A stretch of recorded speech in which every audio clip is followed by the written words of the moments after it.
After fusing a large piece of fabric, you need to cut it down to 5-inch squares.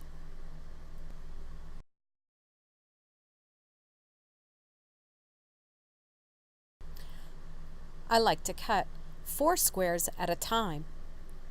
I stack them up, all fabric side up and paper side down. There's a piece of paper on the top that has the pattern. I need to secure all of these layers. And of course you can use pins. For this one I needed 6 pins and oh gosh, there were only 5 pins on the table. So after I got the 6th pin, I looked at it and I wasn't quite happy with it. Things weren't quite as square as I would have liked them to be. So I unpinned it and I went and grabbed a very faithful tool of mine, the stapler. Now this one is a kind of fancy stapler. It's called a plier stapler, but it does use just standard staples. You can see that I'm putting staples in all the way around the outside and one on each wave. My favorite little clover scissors, I just start cutting on the line. Cutting on the line is the most important instruction in this project. That's how you get the second block.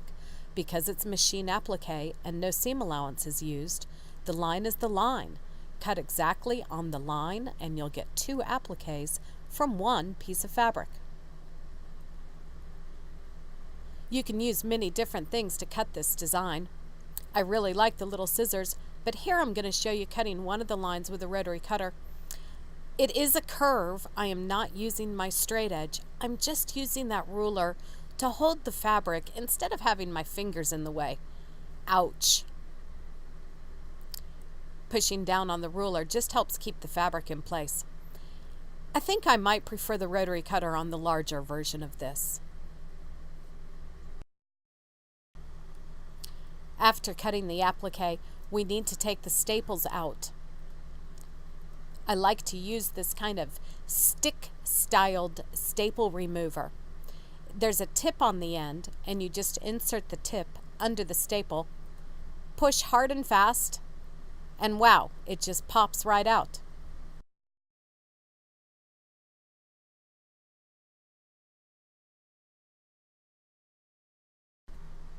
Next, grab a nice big towel. I like to iron on top of that. It seems to hold the background squares in place. Cut twice as many background squares as you had layers in your applique stack. For this project, that means you need 8 background squares. 1, 2, 3, 4, 5, 6, 7, 8.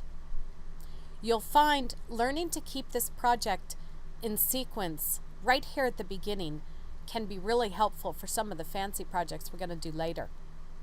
In the future, we'll use something more interesting than just black fabric for our applique and white fabric for the background. But I think that the black and white project is a great way to learn just the concept. I'm going to zoom in here just a little and show you in better detail how I get these so nicely positioned. I've traced the design onto a piece of the gridded interfacing that just works as a positioning guide. I lay the gridded over the applique and look. Are they in the right place? Yes or no? If they're not, lift up the gridded and scooch until everything is in the right place. Sometimes I will fuse one piece into place and then fix the other pieces. Why not? If I don't fuse it, I'm just going to knock it out of place. So get it in place, put the gridded down, fuse for 3 to 5 seconds. It is not necessary to use steam when you're fusing.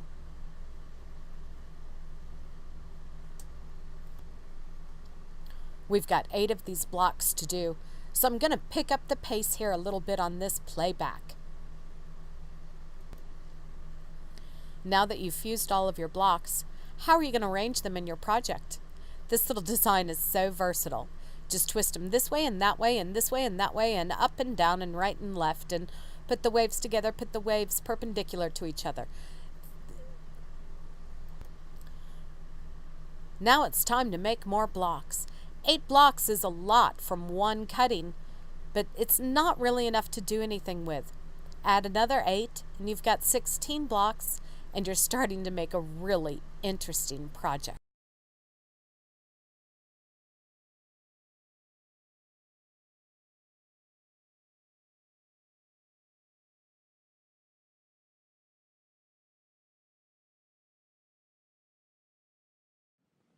Grit it, grit it, grit it, grit it, grit it, grit it, grit it, grit it, grit it, grit it, grit it, grit it, grit it, grit it.